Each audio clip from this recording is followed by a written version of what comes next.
મિત્રો, આજે સેવાકીય બાબતો પર વધુ એક વિડિયો. અપરિપક્વ નિવૃત્તિ. અપરિપક્વ નિવૃત્તિની જોગવાઈ ગુજરાત મુલકી સેવા પેન્શન નિયમોના નિયમ 10(4) કરવામાં આવેલી છે. સામાન્ય વહીવટ વિભાગ દ્વારા 29/9/2023ના ઠરાવથી અપરિપક્વ નિવૃત્ત કરવા માટે શું કાર્યવાહી કરવી એની વિગતવાર સૂચનાઓ બહાર પાડવામાં આવી છે. ઘણા બધા મિત્રોની રજૂઆત હતી કે સાહેબ આના પર એક વિડીયો તૈયાર કરો. સામાન્ય વહીવટ વિભાગનો આ ઠરાવ સંપૂર્ણ અંગ્રેજીમાં છે, તો એનું ગુજરાતી ભાષાંતર કરીને આ વિડીયો તૈયાર કર્યો છે. તેમ છતાં કોઈ નિર્ણય લેતા પહેલા ઓરિજિનલ અંગ્રેજી ઠરાવ વાંચી લેવા વિનંતી છે, કારણ કે અહીં અંગ્રેજી પરથી ગુજરાતીમાં મારું અર્થઘટન છે. મેં પૂરતી કાળજી પણ લીધી છે, તેમ છતાં ઓરિજિનલ ઠરાવ જોઈને જ નિર્ણય લેવાનો રહે. આ અપરિપક્વ નિવૃત્તિની સૂચનાઓની ચર્ચા કરીએ તે પહેલા બે બાબતો મારે આપના ધ્યાને મૂકવી છે. આપને નિયમોની સરળતાથી જાણકારી મળી રહે તે હેતુથી આ વિડીયો તૈયાર કર્યો છે. તેમ છતાં ઓરિજિનલ નિયમ ઠરાવ જોવા વિનંતી છે. આ વિડીયો 7/6/2024ના રોજ તૈયાર કર્યો છે. તે પછી કંઈ સુધારા હોય તો તે પણ ધ્યાને લેવાના રહે. આ જ પ્રકારના નાણાકીય અને સેવાકીય બાબતોના વિડીયો જોવા માટે Haresh Joshi trainer and motivational speaker subscribe કરો. 180થી વધુ વિડીયો અત્યારે ઉપલબ્ધ છે. જો આપને ધાર્મિક બાબતોમાં રસ હોય તો મારી બીજી યુટ્યુબ ચેનલ છે spiritual motivation by Haresh Joshi, જેમાં ખાસ કરીને ભગવદ્ ગીતાના શ્લોકોનું પઠન અને ભગવદ્ ગીતાના શ્લોકનું વિવરણ, સામાજિક દ્રષ્ટિએ તેનું મૂલ્ય એક મોટિવેશનલ તરીકે ચર્ચા કરી છે. રસ હોય તો એ પણ સબસ્ક્રાઇબ કરો.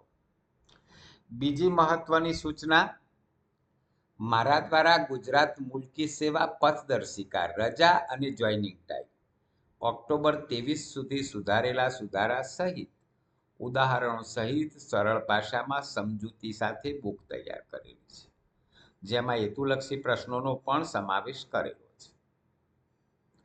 આપને આ પુસ્તકની આવશ્યકતા હોય તો મારો વોટ્સએપ નંબર છે 9427300891. એના પર મેસેજ કરશો. બુક કેવી રીતે ઉપલબ્ધ થશે એની વિગતો જણાવીશ. હવે આપણે અપરિપક્વ નિવૃત્તિની સામાન્ય વહીવટ વિભાગની સૂચનાઓ સમજીએ. સામાન્ય વહીવટ વિભાગના 29/9/2023ના ઠરાવથી premature retirement of government servant under rule 10(4) of Gujarat civil service pension rule 2002 procedure and criteria to be followed. કઈ પદ્ધતિ અપનાવવાની છે, કઈ બાબતો ધ્યાનમાં લેવાની છે એની વિગતે ચર્ચા કરીએ. ગુજરાત મુલકી સેવા પેન્શન નિયમો 2002ના નિયમ 10(4)થી અપરિપક્વ નિવૃત્તિ માટે જોગવાઈઓ થયેલી છે. રાજ્ય સરકારની સેવામાં 35 વર્ષની ઉંમર પહેલા દાખલ થયેલા રાજ્યપત્રિત અધિકારી એને 50 વર્ષની ઉંમર સુધી કરેલ નોકરીની સમીક્ષા કરી અપરિપક્વ નિવૃત્ત કરી શકાય. તો જે રાજ્યપત્રિત અધિકારી છે અને 35 વર્ષની ઉંમર પહેલા સરકારી નોકરીમાં દાખલ થયા છે, તો એમની 50 વર્ષની ઉંમર થાય ત્યારે એમની નોકરીની સમીક્ષા કરી યોગ્ય જણાય તો અપરિપક્વ નિવૃત્ત કરી શકાય. જો કોઈ અધિકારી 35 વર્ષની ઉંમર પછી સરકારી સેવામાં દાખલ થયા છે, તો એમની ઉંમર 55 વર્ષની થાય ત્યારે સમીક્ષા કરી અને નિવૃત્ત કરી શકાય. અને જો બિનરાજ્યપત્રિત કર્મચારી હોય તો એ 55 વર્ષની ઉંમર પૂરી કરે એટલે એની સમીક્ષા કરી અપરિપક્વ નિવૃત્ત કરી શકાય. સરકારશ્રીના સામાન્ય વહીવટ વિભાગના વિવિધ ઠરાવથી અપરિપક્વ નિવૃત્તિ માટેની પદ્ધતિ નિયત થયેલી હતી. તમામ ઠરાવોના બદલે એક સંકલિત ઠરાવ 29/9/23ના રોજ કરવામાં આવ્યો, જેની જોગવાઈઓ સમજીએ. તો મિત્રો, આ 29/9/23નો ઠરાવ છે, એટલે અગાઉના તમામ ઠરાવ જોવાની આવશ્યકતા રહેતી નથી. તમામ બાબતો આ ઠરાવમાં આવરી લેવામાં આવી છે. હવે એ ઠરાવમાં 10 મુદ્દાની ચર્ચા કરી છે. મુદ્દા વાઇઝ આપણે ચર્ચા કરીશું. મુદ્દા નંબર 1 છે સમીક્ષા ક્યારે કરવી. ગુજરાત મુલકી સેવા પેન્શન નિયમો 2002ના નિયમ 10(4) મુજબ સરકારી કર્મચારી 50-55 વર્ષની ઉંમરે અપરિપક્વ નિવૃત્ત કરતા પહેલા તેની સમીક્ષા કરવી અને જાહેર હિતમાં અપરિપક્વ નિવૃત્ત કરવું યોગ્ય જણાય તો નિર્ણય કરવો. તો સમીક્ષા ક્યારે કરવાની છે? 50-55 વર્ષની ઉંમરે. અને એ સમીક્ષાના અંતે એવું લાગે કે એમને જાહેર હિતમાં નોકરીમાં ચાલુ રાખવા હિતાવહ નથી, તો અપરિપક્વ નિવૃત્ત કરવાનો નિર્ણય કરવો. મુદ્દા નંબર 2 સમીક્ષા સમિતિ અને તેનું બંધારણ. હવે મિત્રો, આ સમીક્ષા જે છે એક આખી કમિટી બનાવવાની છે અને કમિટી સમીક્ષા કરશે ને એના માટેનું બંધારણ, એટલે સમીક્ષા સમિતિએ કઈ કઈ બાબતો ધ્યાને લેવાની છે. તો અધિકારી કર્મચારીની બઢતી સમિતિએ બઢતી આપતા પહેલા આ બાબતની સૂચનાઓની સમીક્ષા કરવા માટે જવાબદાર રહેશે. તો આપણે કોઈ પણ અધિકારી કર્મચારીને બઢતી આપીએ છીએ તો એની ડિપાર્ટમેન્ટલ પ્રમોશન કમિટી હોય છે, ડીપીસી હોય છે. તો આ બઢતી સમિતિ જ આ સમીક્ષા કરશે.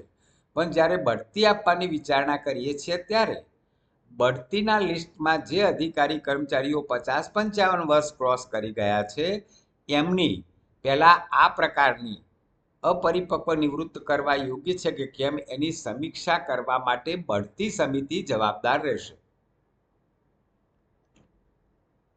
હવે સમીક્ષા માટેનો સમયગાળો નક્કી કર્યો છે કે જાન્યુઆરીથી માર્ચના ક્વાર્ટરમાં જેને 50-55 વર્ષ પૂરા થાય છે એમની સમીક્ષા જુલાઈથી સપ્ટેમ્બર દરમિયાન કરી દેવાની રહેશે. એપ્રિલથી જૂનમાં જે 50-55 વર્ષ પૂરા કરે છે એમની સમીક્ષા પછીના 3 માસમાં એટલે કે ઓક્ટોબરથી ડિસેમ્બરમાં કરી લેવાની રહેશે. જુલાઈથી સપ્ટેમ્બરમાં જે 50-55 વર્ષ પૂરા કરે છે એમની સમીક્ષા પછીના વર્ષના જાન્યુઆરીથી માર્ચમાં કરવાની રહેશે.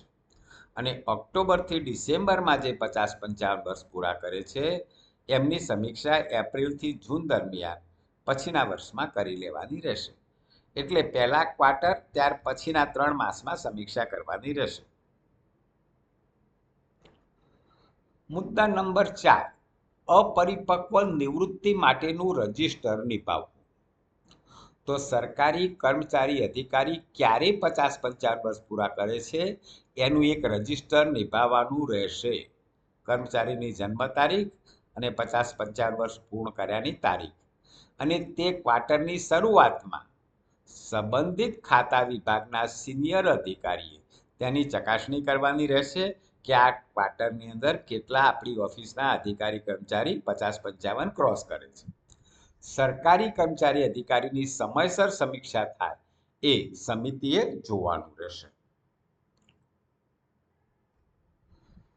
સમીક્ષા સમિતિએ ભલામણ કરતા પહેલા નીચેની બાબતના માપદંડો ધ્યાને લેવાના રહે. કોઈ પણ અધિકારીએ કોઈ મનસ્વી નિર્ણયો લેવાના નથી. સમીક્ષા સમિતિને કેટલાક ક્રાઇટેરિયા આપ્યા છે એટલી બાબતો ચકાસી અને પછી નિર્ણય કરવાનો રહે કે અપરિપક્વ નિવૃત્ત કરવા યોગ્ય છે કે કેમ. તો મુદ્દા નંબર 5 ખૂબ જ અગત્યનો છે. કઈ બાબતો ચકાસવાની છે?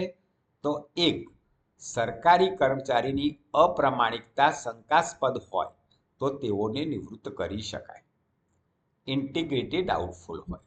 સરકારી કર્મચારી બિન અસરકારક જણાય એટલે કામગીરી ઇનઇફેક્ટિવ હોય તો પણ નિર્ણય લઈ શકાય. અધિકારી કર્મચારીને સમીક્ષાના અંતે ચાલુ રાખવા બાબતે મુખ્ય એ બાબતને વિચારણા કરવી કે તે શારીરિક રીતે તંદુરસ્ત છે અને સોંપાયેલ કામ માટે યોગ્યતા ધરાવે છે. તો 50-55 વર્ષના અંતે સમીક્ષા કર્યા પછી જો એ શારીરિક રીતે તંદુરસ્ત હોય અને સોંપાયેલ કામ કરવા યોગ્યતા ધરાવતા હોય તો એને ચાલુ રાખવાના રહેશે. સામાન્ય રીતે સરકારી કર્મચારીની બિનઅસરકારકતાના કારણે અપરિપક્વ નિવૃત્ત કરવા નિર્ણય કરવાની તારીખથી જો તે વય નિવૃત્તિના 1 વર્ષમાં નિવૃત્ત થતા હોય તો અપરિપક્વ નિવૃત્ત કરવાનો નિર્ણય ન કરવો. જો મિત્રો આ બહુ અગત્યનું છે કે જ્યારે કોઈ કર્મચારીની બિનઅસરકારક ઇનઇફેક્ટિવ કામગીરીના કારણે અપરિપક્વ નિવૃત્ત કરતા હોઈએ પણ એની નિવૃત્તિનું 1 જ વર્ષ બાકી હોય તો પછી એને અપરિપક્વ નિવૃત્ત કરવાનો નિર્ણય કરવાનો રહેતો નથી. પરંતુ જો એવો કિસ્સો હોય કે તાત્કાલિક અસરથી યોગ્યતા બિનઅસરકારકતા કારણે અપરિપક્વ નિવૃત્ત કરવા જરૂરી જણાય તો શું મિત્રો અહીં અપવાદ આપ્યો કે સામાન્ય રીતે 1 વર્ષ બાકી હોય તો નિવૃત્ત કરવા નહીં, પરંતુ જો તાત્કાલિક અસરથી નિવૃત્ત કરવા યોગ્ય જણાય તો તેને અપરિપક્વ નિવૃત્ત કરવાના નિર્ણય કરવાની તારીખથી જો વય નિવૃત્તિના 1 વર્ષમાં નિવૃત્ત થતા હોય તો તેની સમીક્ષા કરી અને પછી નિર્ણય કરવો. પરંતુ અપ્રામાણિકતા શંકાસ્પદ હોય અને 1 વર્ષમાં નિવૃત્ત થતા હોય તો તેવા કેસમાં પણ નિવૃત્ત કરવાનો નિર્ણય ન કરવો. ટૂંકમાં મિત્રો અપ્રામાણિકતા કે બિનઅસરકારકતા જાણ્યા પછી જો એનું નિવૃત્તિનું 1 જ વર્ષ બાકી હોય તો એને અપરિપક્વ નિવૃત્ત કરવાનો નિર્ણય સામાન્ય રીતે ન કરવો. પણ આ બાબતો ગંભીર હોય એટલે કે તાત્કાલિક અસરથી નિવૃત્ત કરવા જરૂરી જણાય તો સમીક્ષા કરીને નિવૃત્ત કરી પણ શકાશે. સામાન્ય રીતે બિનઅસરકારક કામગીરીના કારણે એવા સરકારી કર્મચારીને અપરિપક્વ પર નિવૃત્ત કરવાના રહેશે નહીં કે જેઓને નોકરીના છેલ્લા 5 વર્ષ દરમિયાન ઉપલી જગ્યા પર બઢતી મળી હોય અને બઢતીવાળી જગ્યા પર છેલ્લા 5 વર્ષની કામગીરી સંતોષકારક હોય. તો જ્યારે એને આપણે અપરિપક્વ બિનઅસરકારક કામગીરીના કારણે નિવૃત્ત કરવાનો નિર્ણય કરી રહ્યા હોઈએ તો એના છેલ્લા 5 વર્ષમાં એને કોઈ જગ્યાએ બઢતી મળી હોય અને બઢતીવાળી જગ્યાની કામગીરી સંતોષકારક હોય તો એને અપરિપક્વ નિવૃત્ત કરવાનો નિર્ણય કરવાનો રહેશે નહીં. પરંતુ એવી કોઈ શરત રાખવામાં આવી નથી કે જેને છેલ્લા 5 વર્ષ દરમિયાન મેરિટના આધારે નહીં પરંતુ ખાનગી અહેવાલના આધારે બઢતી મળી હોય અને તેની અપ્રામાણિકતા શંકાસ્પદ હોય તો તેવા અધિકારી કર્મચારીને શંકાસ્પદ અપ્રામાણિકતાના કારણે નિવૃત્ત કરી શકાશે. તો મિત્રો અહીં પણ ખાસ અપવાદ આપ્યો કે જેને બઢતી મળી છે છેલ્લા 5 વર્ષમાં અને બઢતી પછીની કામગીરી સંતોષકારક છે તો સામાન્ય રીતે એને અપરિપક્વ કરવાનો નિર્ણય ન કરવો. પરંતુ જો એ વસ્તુ સંપૂર્ણ રીતે પકડી રાખવાની નથી, એની અપ્રામાણિકતા શંકાસ્પદ હોય ને ચાલુ રાખવા હિતાવહ જણાતા નથી તો અપવાદરૂપ કિસ્સામાં એને નિવૃત્ત કરી શકાશે. સમીક્ષા સમયે તમામ સેવાકીય બાબતો ધ્યાનમાં લેવાની છે. એટલે એનો એન્ટાયર સર્વિસ રેકોર્ડ જોવાનો છે, માત્ર એના ખાનગી અહેવાલ કે માત્ર એના પરફોર્મન્સ એપ્રાઇઝલને ધ્યાને નથી લેવાનું પણ એનો એન્ટાયર નોકરીનો સર્વિસ રેકોર્ડ ધ્યાને લઈ અને નિર્ણય કરવાનો રહેશે. સરકારી કર્મચારીની અંગત પર્સનલ ફાઇલ હોય એમાં પણ અગત્યની માહિતી હોય છે. એનું કામ અને કાર્યક્ષમતાનું મૂલ્યાંકન થવું જોઈએ તો પર્સનલ ફાઇલ પણ ધ્યાનમાં લેવાની છે. કર્મચારી દ્વારા કોઈ કામગીરીને અનુરૂપ કોઈ અહેવાલ કે કોઈ પેપર તૈયાર કરેલું હોય તો તે પણ ઉપયોગી થશે. કર્મચારી એની નોકરી દરમિયાન કોઈ અહેવાલ બહાર પાડ્યો હોય, કોઈ પેપર બહાર પાડ્યું હોય અને એ બાબતો પણ એને અપરિપક્વ નિવૃત્ત કરતા પહેલા ધ્યાનમાં લેવી. કેડર કંટ્રોલિંગ ઓથોરિટીએ એક વિગતવાર અહેવાલ તૈયાર કરી સમીક્ષા સમિતિને આપવો જોઈએ. ઉપરાંત અનકમ્યુનિકેટેડ રિમાર્ક્સ આપણે CRPRમાં જે કમ્યુનિકેટ નથી કરવાની એવી કોઈ રિમાર્ક્સ પણ ધ્યાને આવી હોય તો સીઆરપીઆરમાં કોઈ વિરુદ્ધની નોંધ હોય તો પણ ધ્યાને લેવી અને અનકમ્યુનિકેટેડ રિમાર્ક્સ હોય તો એ પણ ધ્યાનમાં લેવી. કોઈ વિરુદ્ધની નોંધ ધ્યાને લીધા સિવાય કર્મચારીને ઉપલી જગ્યાએ બઢતી મળી હોય તો પણ જો અનકમ્યુનિકેટેડ રિમાર્ક્સ અસરકારક બની શકે. એટલે સીઆરપીઆર સારા છે એટલે નિવૃત્ત ન કરવા એ માત્ર ક્રાઇટેરિયા નથી રાખવાનો, એન્ટાયર સર્વિસ રેકોર્ડ જોવાનો રહેશે. જે સરકારી કર્મચારી શારીરિક માનસિક રીતે ફિટનેસ ધરાવતા ન હોય તેમને નિવૃત્ત કરવા જોઈએ. શારીરિક માનસિક સ્થિતિનો ખ્યાલ સંબંધિત કર્મચારીના સીઆરપીઆર પરથી પણ આવી શકે. કર્મચારી જે અધિકારીના તાબામાં કામ કરતા હોય એની પાસેથી પણ શારીરિક માનસિક સ્થિતિનો અહેવાલ મંગાવી શકાય. આ હેતુ માટે તબીબી તપાસ માટે મોકલવા જરૂરી નથી. એની કામગીરી પરથી એવું લાગે છે કે શારીરિક માનસિક રીતે કામ કરવા યોગ્ય નથી તો એના સીઆરપીઆરમાં કોઈ આ બાબતનો ઉલ્લેખ હોય અથવા એના અધિકારી જેના તાબામાં એ કામ કરતો હોય એની પાસેથી અહેવાલ મંગાવીને તબીબી પ્રમાણપત્ર વિના પણ અપરિપક્વ નિવૃત્ત કરી શકાશે.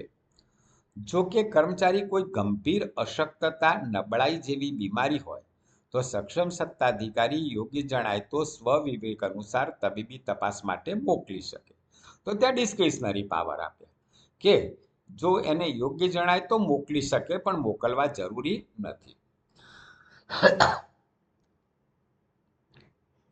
મુદ્દા નંબર 6, અપરિપક્વ નિવૃત્ત કરવા માટે અનુસરવાની પદ્ધતિ. તો અપરિપક્વ નિવૃત્ત કરવા કયા ક્રાઇટેરિયા ધ્યાનમાં લેવા એ મુદ્દા 5માં સમજ્યા. હવે પદ્ધતિ.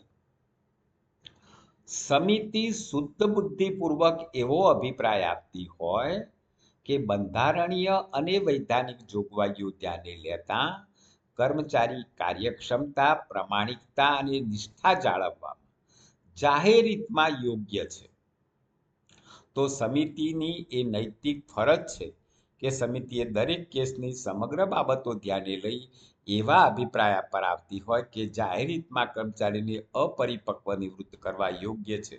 જો કે ઉપરોક્ત બધી બાબતોને અવગણીને લીધેલો નિર્ણય કમનસીબી પાછળથી પણ મનસ્વીપણે અયોગ્ય રીતે લીધેલો ગણાશે. જો બે બાબતો અહીં કહી કે કર્મચારીની કાર્યક્ષમતા, પ્રમાણિકતા, નિષ્ઠા જાળવવામાં યોગ્ય હોય પણ સમગ્ર બાબતો ધ્યાનમાં લેતા એ અયોગ્ય જણાય તો અપરિપક્વ નિવૃત્ત કરાશે. પણ આ સમગ્ર બાબતોને અવગણીને લીધેલો નિર્ણય એ કમનસીબે અયોગ્ય રીતે લીધેલો નિર્ણય ગણાશે. તો અપરિપક્વ નિર્ણય લઈએ છીએ ત્યારે બધા જ પાસાઓનો વિચાર કરવાનો છે.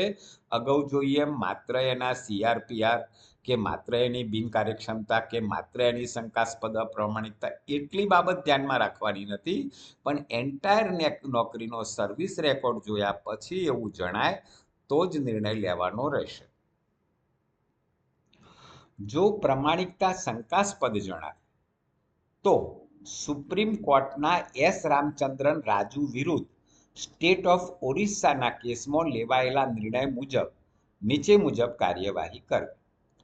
તો અપ્રમાણિક અથવા તો પ્રમાણિકતાની શંકા બાબતે અધિકારીની સમગ્ર નોકરી દરમિયાન મેળવેલી પ્રતિષ્ઠા એ પૂરતો પુરાવો નથી.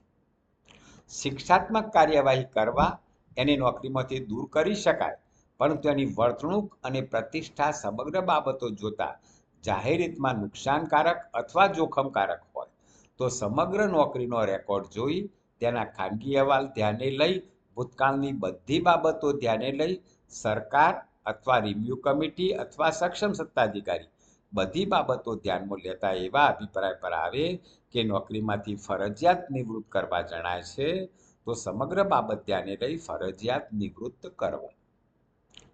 તો અહીં પણ એ બાબત ધ્યાનમાં રાખી છે કે અધિકારીનું માત્ર એની પ્રતિષ્ઠા એટલું ધ્યાનમાં નથી લેવાનું પણ એની વર્તણૂક અને જાહેર હિતમાં એને ચાલુ રાખવા જોખમકારક, નુકસાનકારક હોય તો એની સામે શિક્ષાત્મક કાર્યવાહી પણ કરી શકાય. જો કોઈ કિસ્સામાં શિક્ષાત્મક કાર્યવાહી કરી નોકરીમાંથી દૂર કરવાના પૂરતા પુરાવા ન હોય પણ તેની વર્તણૂક અને પ્રતિષ્ઠા જાહેર હિતમાં સતત જોખમકારક હોય અને નુકસાન કરતા હોય તો સમગ્ર નોકરીની બાબતો, ખાનગી અહેવાલ, ભૂતકાળની વિગતો, સરકાર, રિવ્યુ કમિટી, સક્ષમ સત્તાધિકારી બાબતો ધ્યાને લઈ અભિપ્રાય પર આવે તો સરકારી કર્મચારીને અપરિપક્વ નિવૃત્ત કરવા. જો શિક્ષાત્મક કાર્યવાહીથી દૂર કરવા પુરાવા ન હોય તો એને અપરિપક્વ નિવૃત્ત કરવા. આગળના મુદ્દા 6.2 માં આપણે શું જોયું કે એને ફરજિયાત નિવૃત્ત કરવા. મિત્રો, એની પ્રમાણિકતા શંકાસ્પદ હોય અને પ્રૂવ થાય તો એને આપણે ફરજિયાત નિવૃત્ત કરીએ. ફરજિયાત નિવૃત્ત એ શિક્ષા છે, એમાં કોઈ પેન્શનરી બેનિફિટ મળવા પાત્ર નથી, પણ એ પ્રૂવ ન કરી શકીએ તો અપરિપક્વ નિવૃત્ત કરવા. અપરિપક્વ નિવૃત્તિ એ શિક્ષા નથી.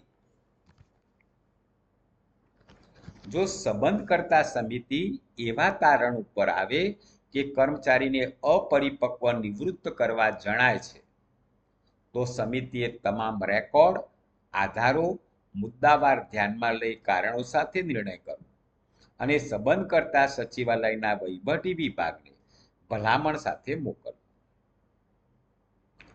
તો જે સમિતિ એવા તારણ પર આવે કે એને અપરિપક્વ નિર્ણય કરવો અને સચિવાલયના વહીવટી વિભાગને ભલામણ સાથે મોકલવાનો છે. અને સંબંધિત વહીવટી વિભાગે જો કિસ્સો વર્ગ 1 અને વર્ગ 2 અધિકારી કક્ષાનો હોય તો સામાન્ય વહીવટ વિભાગને પણ મોકલવો જરૂરી છે. તમામ કાર્યવાહી 3 માસમાં પૂરી કરી નિયમ અનુસાર ઉંમર ધ્યાને લેતા 3 માસની નોટિસ આપવી જરૂરી હોય તો તેમ કરવું. એટલે કર્મચારીને 3 માસની નોટિસ આપવાની રહેશે કે તમને આવા કારણોસર કેમ અપરિપક્વ નિવૃત્ત ન કરવા. તેમ છતાં વહીવટી કારણોસર વિલંબ થયો હોય તો અપરિપક્વ નિવૃત્ત કરવાની સક્ષમ સત્તાધિકારી ને સત્તાથી દૂર કરી શકાય નહીં. તો એ જો વિલંબ થયો હોય તો પણ સક્ષમ સત્તાધિકારી એટલે કે 3 માસ થઈ ગયા એટલે ન કરી શકાય એવું માની લેવાનું નથી. એની સત્તા તો ચાલુ જ રહેશે. જો વર્ગ 3ના કર્મચારી હોય તો નિમણૂક અધિકારીએ સમિતિની ભલામણો ઉપર નિર્ણય લેવો અને જો સમિતિએ અપરિપક્વ નિવૃત્ત કરવાની ભલામણ કરી હોય તો નિમણૂક અધિકારી એની સામે સંમત થાય તો નિમણૂક અધિકારીએ વિગતવાર કારણો નોંધી નિર્ણય કરવો. તો વર્ગ 3ના કિસ્સામાં અપરિપક્વ નિવૃત્ત કરવાનો નિર્ણય નિમણૂક અધિકારી કરી શકશે. જો સરકારી કર્મચારીને તાત્કાલિક અસરથી અપરિપક્વ નિવૃત્ત કરવા હોય તો 3 માસની નોટિસ આપવાના બદલે 3 માસના પગાર ભથ્થા આપીને છૂટા કરી શકાય. તો આ મહત્વનો મુદ્દો છે કે જો એને તાત્કાલિક અસરથી અપરિપક્વ નિવૃત્ત કરવા જરૂરી જણાતા હોય તો નોટિસના બદલે સરકાર 3 માસના પગાર ભથ્થા આપી અને અપરિપક્વ નિવૃત્ત કરી શકે. જો સરકારી કર્મચારી 50-55 વર્ષની ઉંમર પછી નોકરીમાં ચાલુ રાખવાના હોય તો ચાલુ રાખવા માટેનો ફોર્મલ ઓર્ડર કરવાની આવશ્યકતા નથી. જો મિત્રો, આ ખાસ અગત્યનું છે. 50-55 વર્ષની ઉંમરે સમીક્ષા કરવાની છે, પણ સમીક્ષાના અંતે એને નોકરીમાં ચાલુ રાખવા યોગ્ય જણાય છે તો ચાલુ રાખવા ભલામણ કરવામાં આવે છે. એવો કોઈ હુકમ કરવાની જરૂર નથી. અપરિપક્વ નિવૃત્ત કરવા હોય તો જ હુકમ કરવાનો રહેશે. મુદ્દા નંબર 7, અપરિપક્વ નિવૃત્તિના હુકમ સામે રજૂઆત. હવે કર્મચારીને એના ખાતાએ એના વિભાગે અપરિપક્વ નિવૃત્ત કરવા નિર્ણય કરી દીધો છે તો કર્મચારીને પણ તક આપવામાં આવી છે કે એ અપરિપક્વ નિવૃત્તિના નિર્ણય સામે રજૂઆત કરી શકે. અપરિપક્વ નિવૃત્તિનો હુકમ નોટિસ આપ્યા પછી સંબંધિત સરકારી કર્મચારી 3 અઠવાડિયાની અંદર તેની સામે રજૂઆત કરી શકશે. એટલે કે એને 3 માસના પગાર ભથ્થા આપીને હુકમ આપી લીધો હોય તો હુકમ આપ્યા તારીખથી 3 માસમાં અથવા 3 માસની નોટિસ આપી હોય તો નોટિસ આપ્યા તારીખથી 3 અઠવાડિયાની અંદર એ રજૂઆત કરી શકશે. વર્ગ 1-2ના રાજ્યપત્રિત અધિકારી રાજ્ય સરકારને રજૂઆત કરવા માંગતા હોય તો રજૂઆતની વિગતો સામાન્ય વહીવટ વિભાગ મારફતે રાજ્યના ચીફ સેક્રેટરીને મોકલવી. જો વર્ગ 1-2ના અધિકારી એના નિવૃત્તિ હુકમ સામે રજૂઆત કરવા માંગતા હોય તો ચીફ સેક્રેટરીને મોકલવાની છે અને સામાન્ય વહીવટ વિભાગ મારફતે મોકલવાની છે.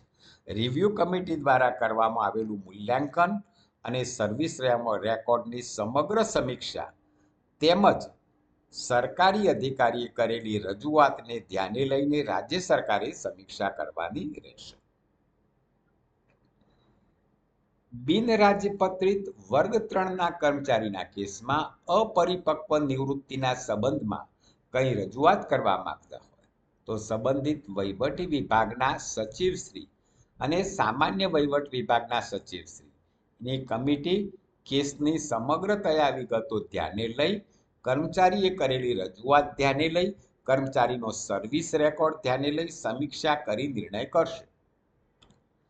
કર્મચારી એ યોગ્ય સત્તાધિકારી સમક્ષ કરેલી રજૂઆતો દ્વારા ઉપર 7(1)(2)(b) અને 2(a) માં દર્શાવ્યા મુજબની સમિતિએ 8 અઠવાડિયાની અંદર નિર્ણય લેવાનો રહેશે.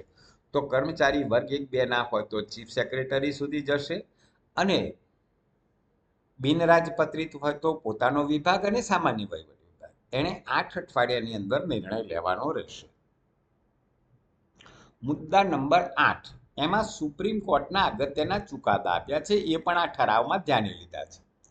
શ્રી જે.એન. સિન્હાના કેસમાં માનનીય સુપ્રીમ કોર્ટે ફક્ત મૂળભૂત નિયમ 56(j) મિત્રો આ 56(j) કેન્દ્ર સરકારના પેન્શન નિયમોનો નિયમ છે, આપણા સ્ટેટનો નહીં, ને સમર્થન નથી આપ્યું, પરંતુ તેમ પણ જણાવ્યું છે કે કોઈ પણ સરકારી કર્મચારીને અપરિપક્વ નિવૃત્ત કરતા પહેલા સો કોઝ નોટિસ આપવી જરૂરી નથી.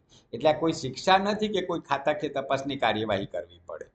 તો અહીં જે.એન. સિન્હાના કેસમાં કહ્યું કે અપરિપક્વ નિવૃત્ત કરતા પહેલા કોઈ સો કોઝ નોટિસ આપવાની જરૂર નથી. મૂળભૂત નિયમ 56(j) જોઈએ તો યોગ્ય સત્તાધિકારીને સંપૂર્ણ સત્તા છે કે તે એવો અભિપ્રાય ધરાવતા હોય કે કર્મચારીને જાહેર હિતમાં નિવૃત્ત કરવા જરૂરી છે તો તેવો નિર્ણય લઈ શકે છે. સક્ષમ સત્તાધિકારીને યોગ્ય જણાય કે જાહેર હિતમાં તેમ કરવું જરૂરી છે તો એ હકીકતની સત્યતા અને અભિપ્રાય કોર્ટમાં પડકારી શકાશે નહીં. તો અહીં એ પણ સ્પષ્ટતા કરી કે અપરિપક્વ નિર્ણય કરવાના નિર્ણયને જો જાહેર હિતમાં એમ કરવું યોગ્ય જણાય તો એને કોર્ટમાં પડકારી શકાશે નહીં. તેમ છતાં આવા નિર્ણયથી નારાજ થયેલી વ્યક્તિ જો આ નિર્ણય મનસ્વીપણે લેવામાં આવ્યો છે તેવું લાગે તો તે વિરોધ દર્શાવી શકશે. ગુજરાત સરકાર વિરુદ્ધ ઉમેદભાઈ એમ પટેલ 2001-3 SSC 314ના કેસમાં નામદાર કોર્ટે જણાવેલું છે કે અપરિપક્વ નિવૃત્તિના કેસમાં ચોક્કસ સિદ્ધાંતો સમગ્ર પરિપ્રેક્ષમાં ધ્યાને લેવાય. જો સરકારી કર્મચારીની સેવાઓ લાંબા સમય માટે જાહેર વહીવટમાં ઉપયોગી જણાતી ન હોય તો તેને જાહેર હિતમાં અપરિપક્વ નિવૃત્ત કરવા. સામાન્ય રીતે ભારતના સંવિધાનની કલમ 311 મુજબ અપરિપક્વ નિવૃત્તિ એ શિક્ષા તરીકે ગણવાની નથી. જો ખાસ અગત્યનો મુદ્દો છે, અપરિપક્વ નિવૃત્તિ એટલે કે પ્રીમેચ્યોર રિટાયરમેન્ટ એ શિક્ષા નથી.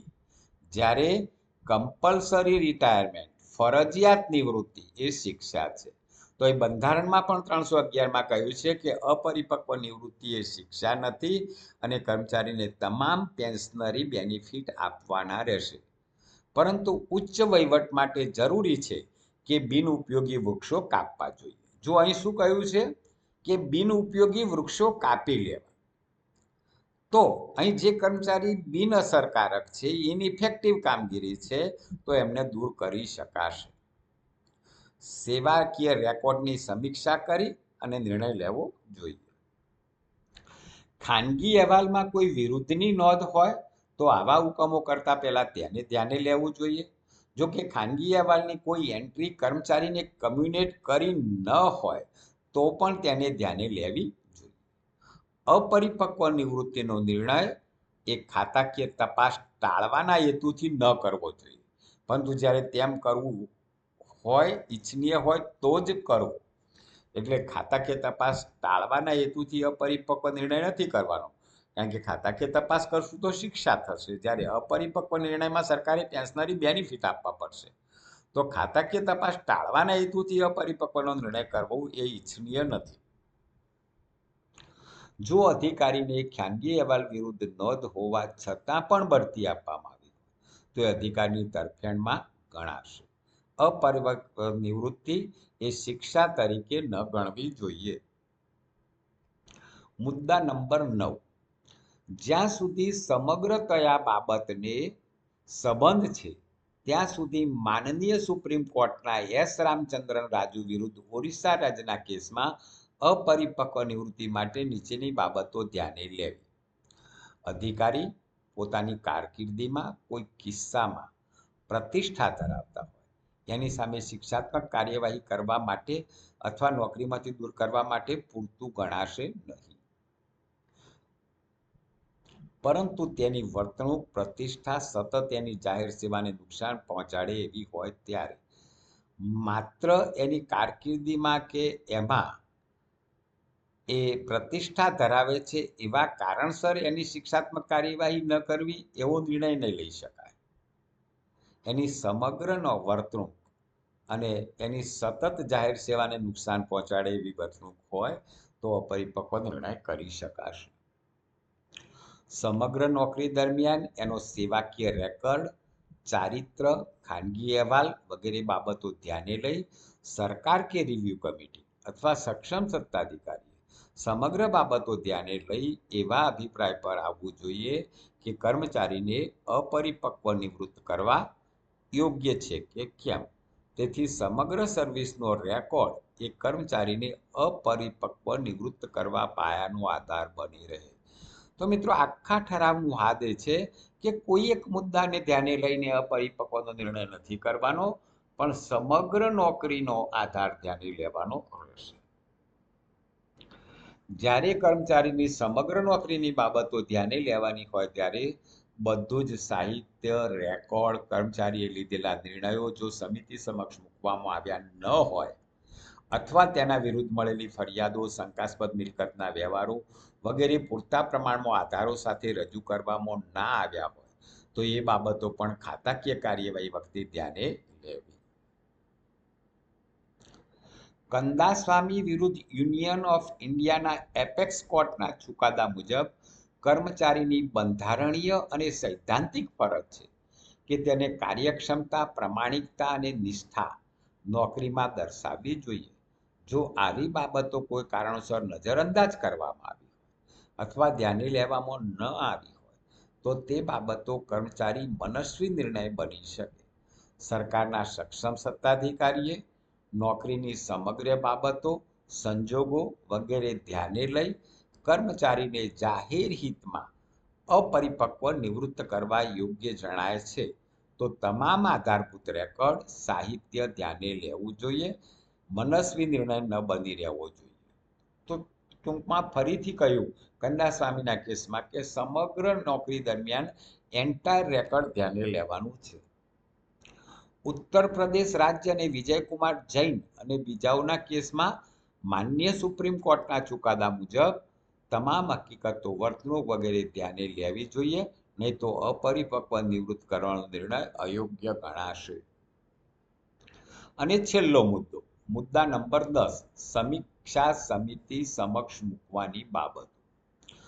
જે કર્મચારીની સમીક્ષા કરવાની હોય તે કર્મચારીની વિગતવાર ટૂંકી એજન્ડા નોંધ, ઓછામાં ઓછા છેલ્લા 10 વર્ષના ખાનગી અહેવાલ અથવા પરફોર્મન્સ એપ્રાઇઝલ, અને જો સમીક્ષા સમિતિ વધુ સમયના માગે તો તે પણ રજૂ કરવા. કોઈ ખાતાકીય તપાસ પેન્ડિંગ હોય અથવા પૂરી થઈ હોય તો તેની પૂરેપૂરી વિગતો રજૂ કરવી. જો કોઈ શિક્ષા કરવામાં આવી હોય તો તેની વિગતો, સરકારી કર્મચારી લીધેલા નિર્ણયો કે કોઈ ફાઇલ સમીક્ષા સમક્ષ માગે તો રજૂ કરવી. તટસ્થ નિર્ણય લઈ શકે તે માટે સમીક્ષા સમિતિ અન્ય કોઈ પણ રેકર્ડ માગે તો તે પણ રજૂ કરવું. તો મિત્રો અહીં અપરિપક્વ નિવૃત્તિ જે છે એની સમગ્ર કાર્યવાહી, કમિટીનું બંધારણ શું રહેશે, કમિટી કઈ બાબતો ધ્યાનમાં લેવી, નિર્ણય કોણ કરશે, એનું સમીક્ષા કરવાનું સમયપત્રક, આ બધી જ બાબતો આવરી લઈને આ ઠરાવ કરેલો છે. માનું છું કે આપને મારી આ ચર્ચા ગમી હશે. આ જ પ્રકારના 180થી વધુ video Haresh Joshi, trainer and motivational speaker, A YouTube પર ઉપલબ્ધ છે. આપ સબસ્ક્રાઇબ કરો, આપને નિયમિત વિડીયો મળતા રહેશે. આપના પ્રતિભાવો પણ કોમેન્ટ બોક્સમાં લખો, લાઈક કરો, શેર કરો. જો આપને સ્પિરિચ્યુઅલ બાબતોમાં રસ હોય તો ભગવદ્ ગીતા પર મારી એક બીજી ચેનલ છે, spiritual motivational by Haresh Joshi, એ પણ સબસ્ક્રાઇબ કરો, જેમાં ભગવદ્ ગીતાના શ્લોક કેવી રીતે પઠન કરવું અને એના દરેક શ્લોકનું વિવેચનાત્મક વર્ણન જે મોટિવેશનલ તરીકે આપણા જીવનમાં કામ લાગે તે રીતે સમજાવવામાં આવ્યું છે. આભાર.